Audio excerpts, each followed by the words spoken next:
I was standing on the sidewalk when the lights came on behind the dark blue sedan. No tire chirp. No hard brake. The car eased over and stopped cleanly. The engine stayed running. Deputy Sheriff Ethan Brooks placed both hands on the steering wheel and kept them there. Officer Kyle Mercer stepped out of his patrol car and walked up slowly, one hand resting near his belt. His radio was on. I could hear faint chatter bleeding through the static. I didn't hear the activation beep. Ethan rolled the window down halfway. He didn't lean out. He didn't speak first. He waited. "Is this your vehicle?" Officer Mercer asked. "Yes." Ethan said, calm. "Avon. It's mine." Mercer took the registration and license and looked at them longer than necessary. He flipped the paper once. Then again. Slower. Like he was checking for something that wasn't there. He glanced up at Ethan. Then back down. "How long have you had it?" Mercer asked. "About 3 years." Mercer nodded. But it wasn't agreement. It was acknowledgement without acceptance. He let out a short breath through his nose. Quiet but visible. Then tapped the edge of the registration with his finger. "Where are you headed?" he asked. "I'm going to see my mother. She lives nearby." Mercer tilted his head slightly and looked past Ethan into the back seat. Then over to the passenger side. He didn't see anything move. "Everyone says that," he said. He said it like a line he'd used before. Ethan didn't respond. His hand stayed on the wheel. Mercer glanced back down at the paperwork. Then up again. "Do you live around here?" "No," Ethan said. "I'm just visiting." Mercer nodded again. Same nod. Same pause. He held the license loosely between 2 fingers, instead of handing it back. "This doesn't really look like the kind of car you'd own," he said, gesturing vaguely toward the sedan. Ethan blinked once. "That was it. I bought it from a dealership," he said. "The title's at home." Mercer didn't ask for the title. He didn't need to. The question had already landed. He stepped back toward his patrol car and spoke into his radio. I couldn't make out the words. Only the tone. Routine. Clipped. Ethan stayed in the driver's seat. Posture unchanged. Usually, the documents come back fast. This time, they didn't. When Mercer returned, he still had the license in his hand. "Step out of the vehicle," he said. Ethan turned his head slightly. "Why?" he asked. "I didn't ask you that," Mercer replied. "Step out." Now, Ethan paused for a fraction of a second, then opened the door. He moved carefully, deliberately, and stepped out onto the pavement. Mercer directed him to the rear of the sedan. "I want to be clear," Ethan said, his voice steady. "I haven't been told why I was stopped." Mercer didn't respond. He motioned toward the hood. Ethan placed his hands there. Fingers spread. "I'm a deputy sheriff," Ethan said. "I'm off duty." He reached for his wallet slowly and held it out. Inside was a badge and identification. Mercer stopped flipping the paperwork. He stared at the badge, then at Ethan's face, then back at the badge. "Which department?" Mercer asked. Ethan told him. "How long have you been there?" Ethan answered. Mercer turned away without comment and walked several steps back, already lifting his radio. This call took longer. I could see him nod once, then twice. He glanced back over his shoulder at Ethan, then turned away again. When Mercer came back, he didn't hand the license back. "So why did it take you so long to say that?" he asked. "I answered what you asked," Ethan said. Mercer shook his head slightly. "Turn around." "What am I being detained for?" Ethan asked. Officer Mercer didn't answer. He reached for the cuffs. That's when I heard the body camera beep. The sound was sharp and unmistakable. The cuffs closed around Ethan's wrists with a clean click. He didn't pull away. He didn't raise his voice. He stood still as Mercer guided him toward the patrol car. Mercer opened the back door and gestured inside. Ethan stepped in without resistance. The door shut behind him. From where I stood, everything went quiet again. The stop hadn't ended.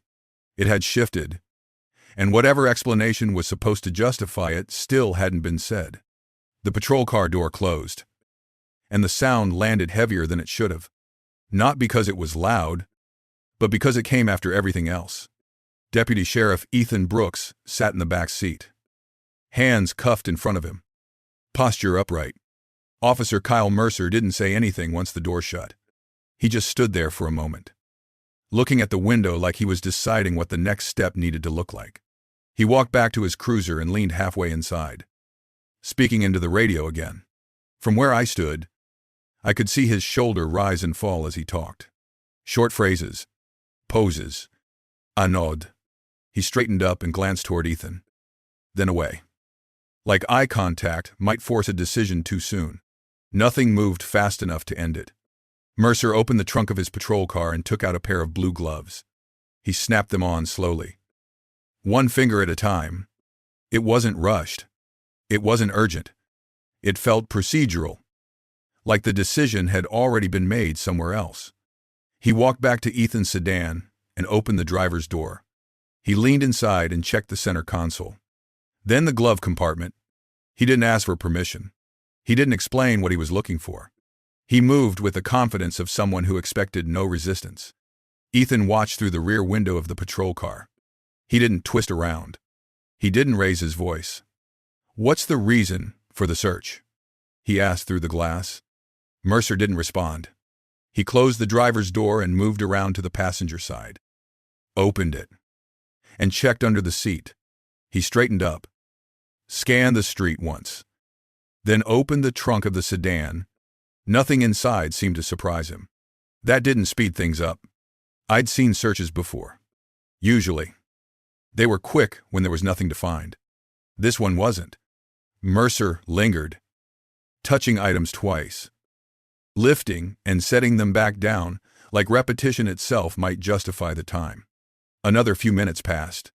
A car slowed as it drove by, then continued on. No one stopped. No one said anything. The street stayed quiet. Mercer closed the trunk and pulled his gloves off, snapping them loose and dropping them into the patrol car. He leaned back inside his cruiser and spoke into the radio again. This time, his tone was slightly different, more deliberate, like he was choosing words carefully. Ethan shifted slightly in the back seat, adjusting his shoulders. The cuffs stayed where they were. "I've answered everything," he said, not loudly. "Am I being charged with something?" Mercer shut the patrol car door without answering. Minutes later, another set of lights appeared at the far end of the street. A second patrol car rolled up and parked a short distance away. The officer who stepped out was a woman, older than Mercer, with a steady walk and no hesitation in her movements. Officer Laura Bennett looked once at Mercer, then straight past him at the back seat of the patrol car. Her expression changed immediately. Not shocked, recognition. She walked closer, stopping just short of the door. "Ethan," she said. Ethan leaned forward slightly. "Laura." She turned to Mercer. "Why is he in cuffs?" Mercer squared his shoulders. "He was being uncooperative," he said. The vehicle matched a description. Bennett didn't look convinced. "What description?" Mercer hesitated. "Just for a beat. There was a report earlier," he said. Bennett glanced back at Ethan, then at the sedan, then at Mercer again. "What was the original reason for the stop?" Mercer didn't answer right away. He looked toward his patrol car, then back at her. Bennett crossed her arms. She didn't raise her voice. She didn't step closer. She just waited. "I asked you a question," she said. Mercer exhaled and spoke again, quieter this time. "I needed to verify who he said he was." "You verified that already," Bennett said. "Dispatch confirmed it." Mercer shifted his weight. "I was still investigating." "Investigating what?" she asked. He didn't have an answer ready. That was clear. Bennett looked toward the patrol car window. "Ethan, have you been told what you're being detained for?" "No," Ethan said. She nodded once, then turned back to Mercer. "Take the cuffs off." Mercer stiffened. "I'm not done yet." Bennett's jaw tightened slightly. "You are now—" There was a pause. Not long, but noticeable. Mercer glanced down the street, then back at Bennett. His radio crackled faintly, filling the silence with noise that didn't help him. "If you don't remove them," Bennett said evenly, "I will call this in myself." Mercer's hand twitched near his belt. Then he turned without another word and walked to the back of his patrol car. He opened the door. The sound was the same as before, but the meaning was different this time. Mercer leaned in and unlocked the cuffs. The metal opened with a dull click.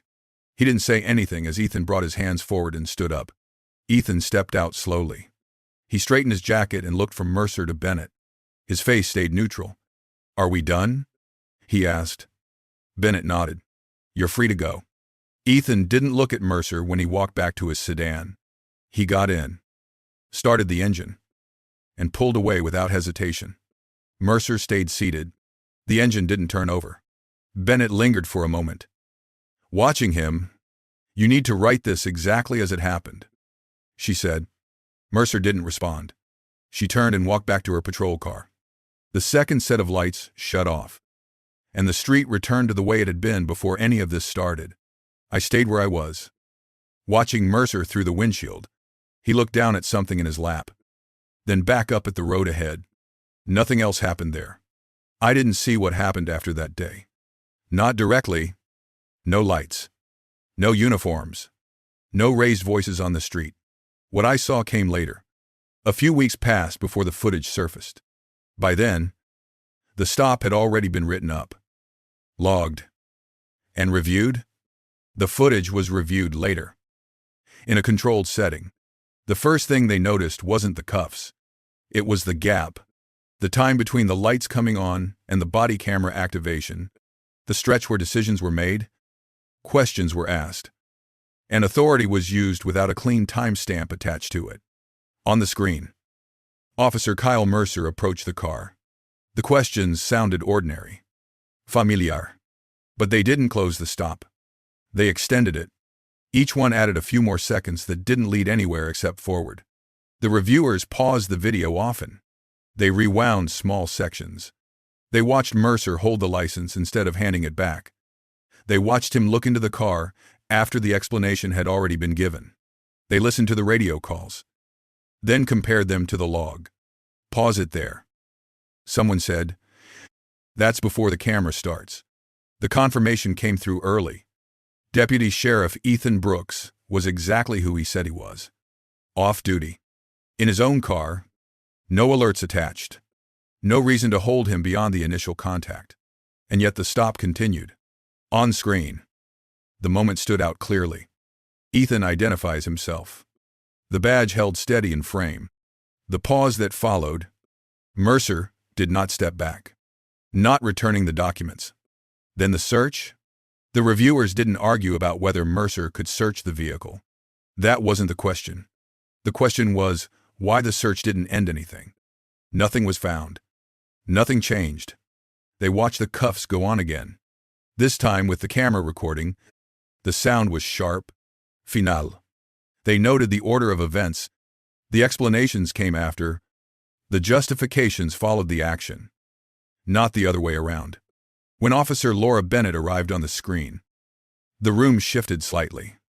Not because she intervened, but because the rhythm changed. The questions became direct, short, hard to move around. Why is he in cuffs? What was the reason for the stop? Those questions didn't get clean answers. The footage made that obvious. In the final clip, Mercer sat in his cruiser. The engine wasn't running. He looked down, then up, then down again. The camera kept recording. That image stayed on the screen longer than most. The review was brief. The conclusion wasn't dramatic. There was no speech, no raised voices, no last-minute defense that changed anyone's mind. Officer Kyle Mercer was terminated from the department. The decision cited procedural violations, unjustified detention, failure to properly articulate the cause, actions taken outside the documented sequence. His badge was collected. His weapon was turned in. His ability to continue working in law enforcement was restricted. Civil penalties followed, not announced publicly at first. Just paperwork. Notices. Consequences that didn't need an audience to matter. The body camera footage was eventually released.